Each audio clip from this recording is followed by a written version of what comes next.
Hello everyone. तो आप सभी का स्वागत है आज चौथे लेक्चर में। It is the fourth lesson of our demo lecture series on NCERT biology. So let's start. So these are the topics we have covered in the last lecture. These are thyroid gland, okay, functions of thyroid gland, hypothyroidism, parathyroid gland, calcium ion balance in the blood. Let's continue with today's stuff. So today we are going to start with the pancreas. Pancreas, which is a composite gland acting both as exocrine gland as well as endocrine gland. It consists of islet of Langerhans, and about 1 to 2 millions uh, of these cells are present in the human body. It is consisting of two types of cells, alpha cells and beta cells. So what is the role of alpha and beta cells? Let's discuss. Alpha cells, these are the cells which secrete glucagon hormone. Okay, glucagon hormone. तो glucagon hormone के function क्या है? Glucagon maintain करता है normal blood sugar level. Okay, कैसे? It stimulates the glycogenolysis resulting in the increased blood sugar level. यानी कि क्या कर रहा है कि ग्लाइकोजन जो हमारी बॉडी का स्टोर्ड प्रोडक्ट है उसको उसकी लिसिस करता है, उसको तोड़ता है और वापस ग्लूकोज में कन्वर्ट कर देता है. यानी कि ग्लाइकोजिनोलाइसिस मतलब ग्लाइकोजन को ब्रेक किया, ग्लूकोज में चेंज कर दिया और ब्लड में ग्लूकोज का लेवल बढ़ गया. और इस कंडीशन को हम लोग क्या बोलते हैं? हाइपरग्लाइसेमिया. ओके, एक और तरीका है जिससे ये क्या कर सकता है, हाइपरग्लाइसेमिया क्रिएट कर सकता है. ये है, it can stimulate the gluconeogenesis. It again contributes to hyperglycaemia. अभी मैं बताऊंगा ये ग्लूकोनियोजेनेसिस क्या होता है. Prolonged hyperglycaemia leads to a complex disorder called diabetes mellitus. ये डिसऑर्डर जिसको होता है उनके साथ होता क्या है कि लॉस ऑफ ग्लूकोज होना शुरू हो जाता है यूरिन के through and formation of harmful ketone bodies.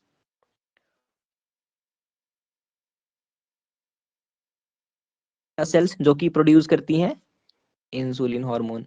Insulin hormone का काम भी रेगुलेशन ऑफ ग्लूकोज होम्योस्टासिस है. ग्लूकोज का एक जो लेवल है वो मेंटेन रखना ब्लड में. ये काम किसका है? इंसुलिन का. तो कैसे करता है अभी जानते हैं. Increased cellular glucose uptake utilisation and thus causing the decreased blood sugar level, hypoglycaemia. ये क्या करता है कि बॉडी को ब्लड में से जो ग्लूकोज है उसको कम करके बॉडी ऑर्गन्स की तरफ को भेजेगा जिससे उसका यूटिलाइजेशन हो जाए जल्दी से. इसके बाद और ये क्या कर सकता है, it stimulates the conversion of glucose into glycogen. This is glycogenesis. यानी कि ग्लूकोज को कन्वर्ट वो डिक्रीज हो जाए, और इस कंडीशन को हम बोलते हैं हाइपोग्लाइसेमिया. यानी कि ग्लूकोज की जो मात्रा अब ब्लड के अंदर रहेगी वो कम हो जाएगी. ये मैंने थोड़ा सा इंसुलिन और ग्लूकागोन का फंक्शन एक्सप्लेन करने के लिए बनाया है. इंसुलिन और ग्लूकागोन ये बिल्कुल एंटागोनिस्टिक इन नेचर है.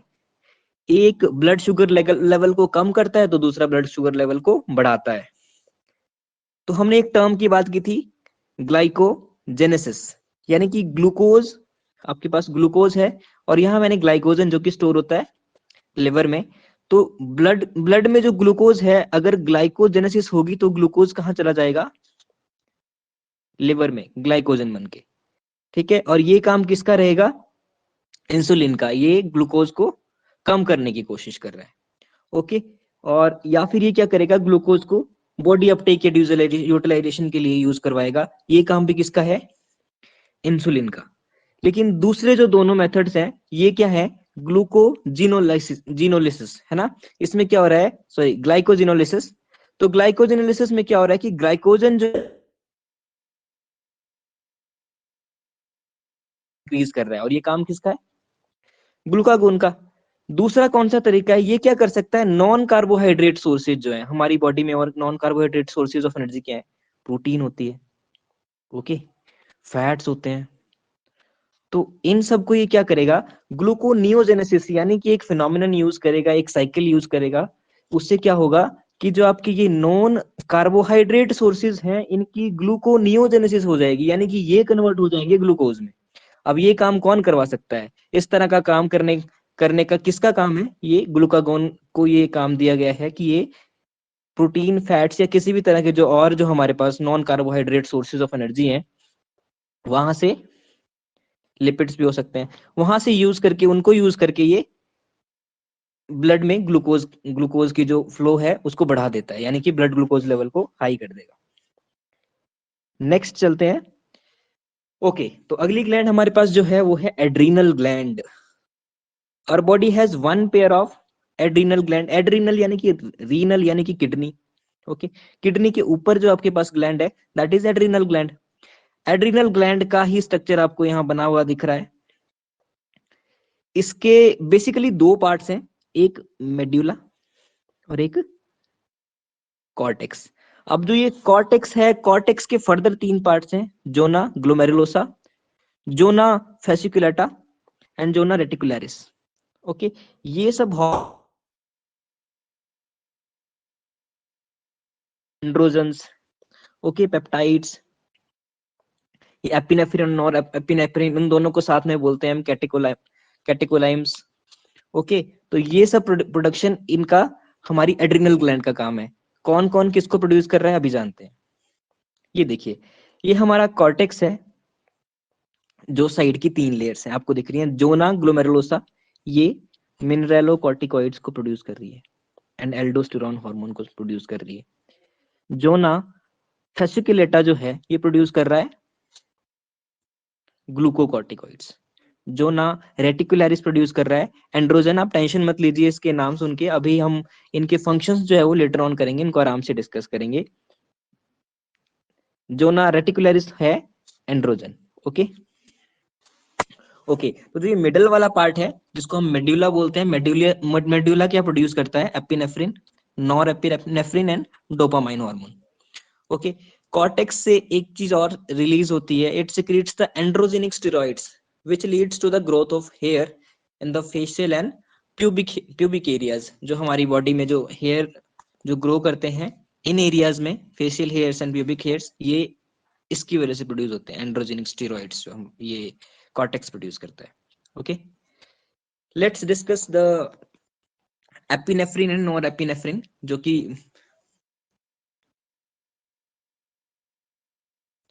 प्रोड्यूस की हैं किसने,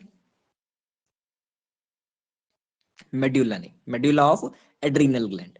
ओके, तो ये देखिए यहाँ पे, released in response to stress of any kind during emergency condition, thus called emergency hormone। तो हमेशा याद रखिएगा कि एपिनेफ्रिन एंड नॉरएपिनेफ्रिन ये वो हार्मोन्स हैं जो इमरजेंसी कंडीशन में हमारी बॉडी से। अब हमारी बॉडी के लिए इमरजेंसी कंडीशंस क्या हो सकती हैं, कभी भी कोई भी एकदम से शेर दिख गया आपको, तो वो एक इमरजेंसी कंडीशन आपके लिए। उस टाइम पे आपको क्या ज्यादा एनर्जी की जरूरत पड़ेगी, तो क्या होगा, अलर्टनेस आ जाएगी, पिपुलरी डायलेशन हो जाएगा, आपकी आंखों की पुतलियां खुल जाएंगी, एकदम से बड़ी हो जाएंगी एकदम से आपको ऐसी चीज देखने के लिए।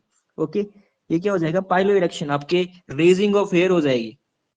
ऐसी कोई डरावनी चीज, ऐसा कुछ देख के जिसको देखते ही आपको भागना पड़े, या फिर कोई भी इमरजेंसी सिचुएशन हो, तो ऐसी कंडीशन में क्या होगा कि आपके epinephrine and nor epinephrine release होंगे, और ये इस तरह की चीजें आपकी बॉडी में करेंगे आपको। Increase in the heart rate हो जाएगा, सो दैट आपको ज्यादा एनर्जी मिलती रहे, है ना, अलर्ट हो जाओगे आप।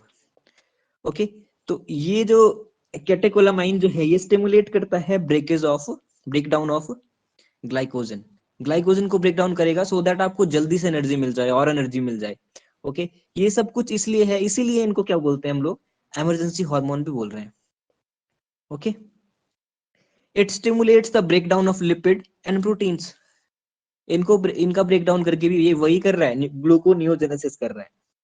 Okay, so next we are taking up here is functions of hormones secreted by adrenal cortex।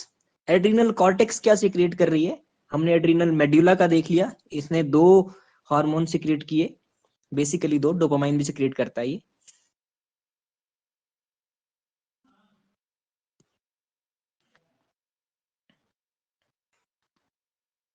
इसके बाद हमारे पास आ जाता है एड्रिनल कॉर्टेक्स। एड्रिनल कॉर्टेक्स में दो जो इंपॉर्टेंट टाइप्स ऑफ जो इसने हार्मोन्स रिलीज किए हैं वो है ग्लूकोकॉर्टिकॉइड्स एंड मिनरलोकॉर्टिकॉइड्स। ग्लूकोकॉर्टिकॉइड्स का काम क्या होता है? It stimulates the gluconeogenesis. Gluconeogenesis मैंने अभी एक्सप्लेन किया था क्या होता है, lipolysis and proteolysis. It inhibits the cellular uptake and utilization of amino acids. Okay. अब इसमें से ये कौन से, इसका एग्जांपल मैं आपको बताता हूँ। cortisol is an example of glucocorticoids. ये क्या क्या काम करता है ये भी हम जानते हैं। It maintains the cardiovascular system. Kidney के फंक्शंस को मेंटेन करता है। Okay. It produces the anti-inflammatory reactions. It suppresses the immune response. Okay. And it stimulates the RBC production. Mineralocorticoids का क्या काम है? It mainly acts at the renal tubules. Aldosterone hormone इसका एक एग्जांपल होगा। ये क्या करता है? It stimulates the reabsorption of sodium ion, water, excretion of potassium ion and phosphate ions. It maintains the body fluid volume, osmotic.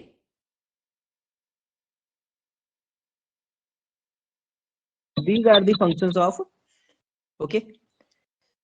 So next here is hormones of heart, kidney and gastrointestinal tract. हम पहले इन hormones को कर लेते हैं। हमारे पास अभी gonads भी बचे हैं, वो दोनों साथ में कर लेंगे। कोई हार्मोन प्रोड्यूस कर रहा है हार्ट में, क्या होता है? हार्ट के अंदर एट्रियल वॉल, ये सबको पता है, it produces the anti natriuretic factor, ANF produce करता है। एएनएफ का काम क्या होता है? Decreases the blood pressure by dilation of blood vessel. Blood vessel की क्या करेगा? डायलेट कर देगा, उसको थोड़ा खोल देगा, तो उससे क्या होगा? ब्लड जो प्रेशर है, जो प्रेशर से जा रहा होगा उसको जगह मिल जाएगी और ब्लड प्रेशर जो आपका वो कम हो जाएगा। सेकेंड, ये क्या कर सकता है? It increases the sodium ions and water excretion in the urine. अगर ये दोनों चीजें एक्सक्रीट हो जाएंगी, निकल जाएंगी बॉडी से, तो क्या होगा? आपका ब्लड प्रेशर जो है वो रिड्यूस हो जाएगा। ओके। नेक्स्ट हमारे पास है hormones of heart, kidney and gastrointestinal tracts में किडनी की बात करेंगे। अब किडनी के पास क्या होता है? जक्स्ट्रा ग्लोमेरुलर सेल्स होती हैं, जो हमने किडनी के स्ट्रक्चर में पढ़ी है। ओके, जक्स्ट्रा ग्लोमेरुलर सेल्स, इनका ये क्या प्रोड्यूस करते हैं? ये प्रोड्यूस करते हैं erythropoietin. Erythropoietin is a peptide hormone. Hormones के टाइप्स अभी बचते हैं, लास्ट लेक्चर में हम लोग हार्मोन किस किस तरह के हो सकते हैं इनको हम लोग लास्ट में कर लेंगे। तो इसका काम क्या होता है एरिथ्रोप्रोटीन का? It stimulates the erythropoiesis. Okay. So next, gastrointestinal tract, इसमें क्या क्या होता है? इसमें ये कुछ हार्मोन्स होते हैं, सिक्रेटिन हार्मोन। ओके, इसका काम क्या है? It acts on exocrine pancreas and stimulate the secretion of water and bicarbonate ions. Okay, तो आप यहाँ पे देख रहे हो कि जो एंडोक्राइन की सिक्रीशंस भी है उनको भी इफेक्ट कर रहा है कहीं ना कहीं आपके hormones. Okay, sorry, exocrine glands की सिक्रीशंस को भी। तो यहाँ पे आप देख रहे हैं गैस्ट्रिन हार्मोन है। गैस्ट्रिन हार्मोन का काम क्या है? It acts on the gastric glands to stimulate the secretion of HCl and pepsinogen. Okay, अब इसमें से एक और है कोले साइटोकाइनिन हार्मोन, CCK इसको बोल रहे हैं हम। It acts on both pancreas and gall bladder. It stimulates the secretion of pancreatic enzymes and bile juices. Next we have is gastric inhibitory peptide. It inhibits the gastric secretion and motility. Okay, ये रोक रहा है gastric secretions को। तो ये hormone की भी हमारी बॉडी को जरूरत है कि जिस टाइम पे हमें डाइजेशन वाला काम हमारी बॉडी को नहीं करना है, तो उस टाइम पे रोकने के लिए भी कोई हार्मोन रिलीज होना चाहिए जो इनके सिक्रेशंस को रोक सके। तो ये है वो हार्मोन, गैस्ट्रिक इनहिबिटरी पेप्टाइड। सो आज मैं कुछ नया आपको ये इंट्रोड्यूस कर रहा हूँ अपनी स्लाइड्स में, कि आप अगर चाहें तो अगर आप आंसर कर सकते हैं तो ये तीन चीजें हम मैंने पहले पढ़ाई है पूरे लेक्चर के दौरान। दैट इज, ये क्या लिख दिया? ग्लाइकोजिनोलाइसिस, ग्लूकोनियोजेनेसिस और ग्लाइकोजेनेसिस है ये। ओके, ग्लाइकोजेनेसिस फर्स्ट जो है। ओके, तो इनको अगर आप आंसर करेंगे तो मुझे बहुत अच्छा लगेगा। आप कमेंट बॉक्स में इनको आंसर कर सकते हैं, 1 2 3 3 क्वेश्चंस, इनको नंबर वाइज आप आंसर कर सकते हैं। Thank you everyone for your valuable time. आप इस चैनल को subscribe, like, share and comment कर सकते हैं इस चैनल को प्रमोट करने के लिए। Thank you so much for your valuable time again. Okay.